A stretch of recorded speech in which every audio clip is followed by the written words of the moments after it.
चलो तो बात करते हैं पाकिस्तान के सबसे बड़े यूट्यूबर डकी भाई यानी सादर रहमान के बारे में, जो अब खुद अपनी ज़िंदगी के सबसे मुश्किल वक्त से गुजर रहे हैं।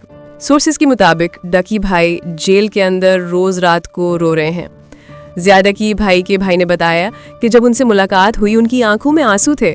उन्होंने कहा, ये कौन सी न्यूज़ चल रही है कि मुझे 7 साल जेल हो गई। रिपोर्ट्स कहते हैं कि डकी 2 दिन से लगातार उदास और परेशान थे। किसी ने उन्हें गलत खबर दी थी कि उनकी केस का फैसला आ गया है और उन्हें लंबी सज़ा मिल गई है। सोर्सेज बताते हैं कि डकी भाई को एक छोटी सी सेल में रखा गया है, जहां सिर्फ एक फैन, एक मैट्रेस और एक छोटी टेबल है। वो अक्सर चुपचाप बैठे रहते हैं, किसी से ज़्यादा बात नहीं करते।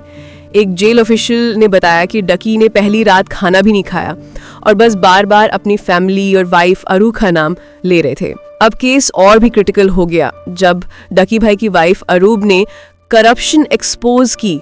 कहा जा रहा है कि डकी पर यह प्रेशर बनाया जा रहा है कि वो कोर्ट में जाके बयान दें कि NCCIA ऑफिसर्स ने रिश्वत नहीं ली, और जब उन्होंने मना किया उन्हें मारपीट और टॉर्चर का सामना करना पड़ा।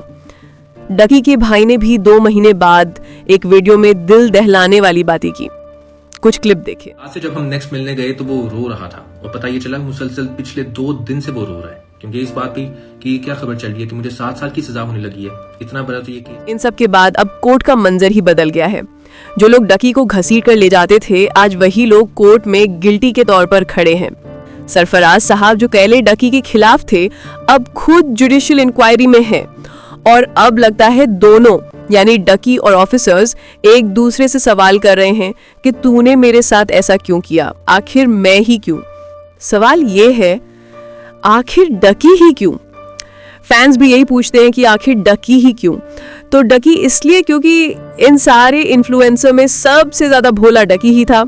आखिर डकी क्यों, इसलिए डकी ने सबसे ज़्यादा पैसा कमाया, डकी इन सब से ज़्यादा फेमस है, डकी की फैमिली शरीफ है, उसको इजीली ट्रोल कर सकते थे। बाकी दूसरे यूट्यूबर्स के पास बदमाश हैं, स्ट्रॉन्ग PR है। ऑफिसर्स के लिए वो एक सॉफ्ट टारगेट बन गए और फिर हुआ करप्शन का सबसे बड़ा खेल। सोर्सेज कहते हैं कि एक NCCIA ऑफिसर ने डकी के बाइनेंस वॉलेट से 9 करोड़ रुपए अपने अकाउंट में ट्रांसफर किए और फिर गायब हो गया।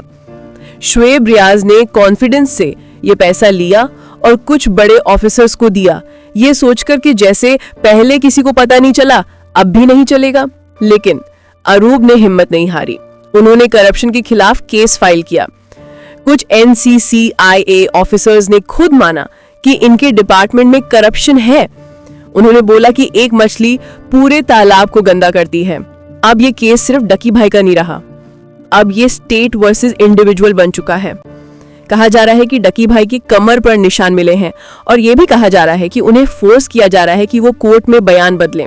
ये केस अब एक लंबी लीगल फाइट बन चुकी है और लोग कह रहे हैं कि अगर गैम्बलिंग इतना बड़ा गुनाह था तो फिर हर जगह, हर TV चैनल, हर बिलबोर्ड्स पर, हर TV कमर्शियल, हर सोशल मीडिया पर एडवर्टाइज करना चाहिए था, ताकि पब्लिक को पता चलता कि ये कितना डेंजरस है।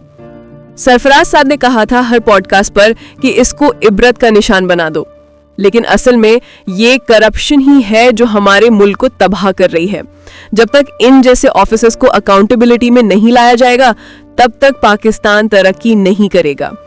बस दुआ करें कि डकी भाई को इंसाफ मिले और जल्द वो वापस आए, वही मुस्कुराता हुआ डकी जिसे हम सब जानते हैं। For more updates on this case, subscribe करें और बेल आइकन प्रेस करें ताकि आपको मिलती रहे हर नई वीडियो सबसे पहले।